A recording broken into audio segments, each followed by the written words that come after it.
Japan. Di lang mga atleta ang nagpakitang gilas sa Beijing Olympics, maging ang mga chef na mula pa sa iba't ibang sulok ng mundo, bigay todo rin para mapakain ang mahigit 12,000 atletang dumalo. Isa sa mga chef na ito, Pinoy. Si Chef Ryan Haranilla na tubong Barotac, Nuevo, Iloilo.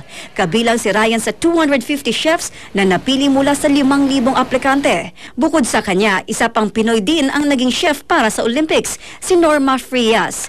I've always dream of making my family and my parents most of all happy. And I think I did that already long time ago. Now I'm making my country proud of me. Kwento ni Ryan, 16 na oras kada araw ang ginugugol nila sa trabaho at bawat atleta may kanya-kanya pang diet. Pero dahil nga Pinoy, kinuha na rin ni Ryan ang pagkakataong ipakilala sa mga atleta ang mga lutong Pilipino. Yung taga-Kyrgyzstan na who's so excited to call the chef kasi first time niya makatikim ng mango at ng mango creme brulee. He said it was so exotic, it was so good.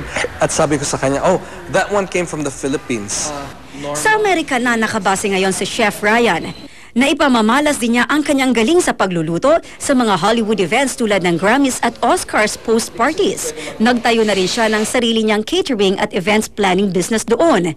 Pero ayon sa 42 taong gulang na chef, hindi naging madali ang buhay niya. Nagsimula raw kasi siya bilang dishwasher. Napakahirap talaga. Pero I never gave up. Air Delphine, nakatutok 24 oras. Si Mel Tiang.